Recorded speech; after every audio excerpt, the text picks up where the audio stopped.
গতকাল ছিল আমার নতুন টিউশনির প্রথম দিন, কিন্তু বড় ভাই সাবধান করে দিয়েছে ছাত্র নাকি অনেক টাউটবাজ, আমি যেন সেইভাবে পড়াই।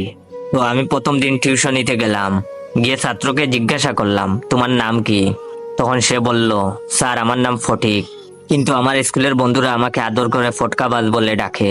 ছাত্রের মুখ থেকে এই কথা শোনায় বুঝতে পারছিলাম ছাত্র আমার 1 নম্বরের টাউটার। আমিও কম যায় না, আমি আমার ছাত্রকে বললাম, শোনো ফটিক, আমি খুব রাগী একটা মানুষ, তোমার মতো অনেক ফটকাবাজ ছেলেদের আমি পিটিয়ে মানুষ করেছি, তাই আমার সাথে কোনো চালাকি করবে না, প্রতিদিনের পড়া প্রতিদিনই শেষ করতে হবে। তখন ছাত্র আমার মুখের দিকে তাকিয়ে বলল, আমি কি আপনাকে স্যার বলে ডাকবো নাকি দুলাভাই বলে ডাকবো? তখন আমি বললাম, দুলাভাই বলে ডাকবে মানে? ফাজলামি করো, স্যার বলে ডাকবে। তখন সে বললো, আসলে 2 দিন পর তো আপনি আমার দুলাভাই হবেন, তাই আগে থেকে ডাকার অভ্যাস করে নিচ্ছি। তখন আমি বললাম, দুলাভাই হবো মানে? তখন সে বলল, স্যার আমার 3 বোন, 2 বোনের বিয়ে হয়ে গেছে, কিভাবে হয়েছে জানেন? তখন আমি বললাম, কিভাবে? তখন সে বলল, স্যার আমাদের পরিবারের আর্থিক অবস্থা তেমন ভালো না, তাছাড়া বর্তমানে মেয়ে বিয়ে দেওয়া অনেক টাকার ব্যাপার। আমার আব্বু আম্মু খুব চালাক, তারা চালাকি করে ভার্সিটি পড়ুয়া ভালো একটা ছেলেকে আমাকে পড়ানোর জন্য নির্বাচিত করে। তারপর ওই স্যার যখন আমায় পড়াতে আসে, তখন তাকে আমার আব্বু আম্মু খুব আদর যত্ন করে। পড়ানোর সময় আমার আপু খুব সুন্দর করে সেজে স্যারের সামনে গুড়গুড় করে। তো একদিন আমাকে শিখিয়ে দেওয়া হয় আমি যেন পড়ার সময় মিথ্যা কথা বলে ওয়াশরুমে চলে যাই, আর আমিও তাই করি। তখন আপু স্যারের রুমে এসে দরজা বন্ধ করে দেয়, আর একটু পরেই আম্মু আব্বু দরজা ধাক্কাধাক্কি করতে থাকে। তখন আপুটা কান্না ভেজা চোখে দরজা খুলে। তারপর আব্বু আম্মু জোর করে ওই স্যারের সাথে আপুকে বিয়ে করিয়ে দেয়। তখন স্যারের কিছুই করার থাকে না, কারণ আব্বু আম্মু স্যারকে খুব ভয় দেখায় আর বলে বিয়ে না করলে এলাকার লোকদের জানাবে।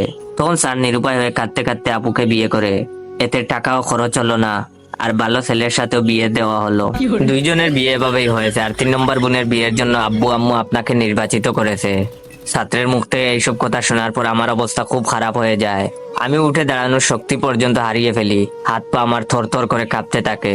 তখন ছাত্র আমার কানের কাছে ফিস ফিস করে বলল, স্যার একটু পর আপু আসবে চা দেবার নাম করে আপনাকে দেখতে। আমি তখন কথা বলার শক্তি পর্যন্ত হারিয়ে ফেলেছি। ঠিক তখনই দেখলাম কালো একটা মেয়ে মুখে সাদা পাউডার মেখেছে, টুটে লাল লিপস্টিক, লাল টিপ, একদম অদ্ভুত খারাপ দেখতে, হাতে চায়ের কাপ নিয়ে আমার কাছে আসছে। ছাত্র তখন আমার আবার ফিস ফিস করে বলল, স্যার আমার আপু, তার সাথেই আপনাকে আব্বু আম্মু জোর করে বিয়ে দিবে। জানি না আমার তখন কি হয়েছিল, শরীরের সমস্ত শক্তি নিয়ে জুড়ে একটা চিৎকার দিয়ে জ্ঞান হারালাম। যখন জ্ঞান ফিরলো তখন দেখি ছাত্রের মা আমার মাথায় পানি ঢালছে, আর ছাত্রের বাবা আমার হাত পা মালিশ করছে। আমি তখন সোজা ছাত্রের মায়ের পায়ে ধরে কাঁদতে কাঁদতে বললাম, আন্টি আমায় মাফ করে দেন, আমি বিয়ে করতে পারবো না, আমি খুব গরিব, আমাকে নিয়ে আমার বাবা মার অনেক স্বপ্ন, তাছাড়া আমার গার্লফ্রেন্ডও আছে, ও যদি জানে আমি বিয়ে করেছি তাহলে আমায় মেরে ফেলবে। বাই দ্য ওয়ে এইটা মিথ্যা ডায়লগ ছিল। তখন তিনি বললেন, আরে বাবা তুমি আমার পা ছাড়ো, আর বিয়ে করবা না মানে কি? তখন আমি বললাম, আমি আপনার মেয়েকে বিয়ে করতে পারবো না। ছাত্রের মা আমার কথা শুনে একদম চমকে গেলেন। তারপর আমাকে সোফায় বসিয়ে বললেন, আমার মেয়ে মানে? আমার তো কোনো মেয়েই নেই, আমার তো একটা মাত্র ছেলে। তখন আমি বললাম, তাহলে ওই মেয়েটাকে? তখন তিনি বললেন, আমাদের বাসার কাজের মেয়ে। ওয়েট ওয়েট, গল্পটা শেষ করার আগে আমার এই ভিডিওটা আপনার 15 জন বন্ধুকে শেয়ার করে দিবেন। অনেকে আমার ভিডিওতে কমেন্ট করেন, জয় ভাই প্রতিদিন নতুন নতুন ফানি গল্প দেও না কেন? তো ভাই আপনাদের উদ্দেশ্যে, আমি ফানি গল্প দিয়ে কি করব? আপনারা তো লাইক কমেন্ট শেয়ার কিছুই করেন না। তো যদি চান আমি প্রতিদিন রেগুলার ফানি ফানি গল্প দেই, তাহলে অবশ্যই আমার এই ভিডিওটা আপনার 15 জন বন্ধুকে শেয়ার করে দিবেন, এন্ড কমেন্ট বক্সে বলবেন গল্পটা কেমন লাগছে, এরকম গল্প কি প্রতিদিন চান?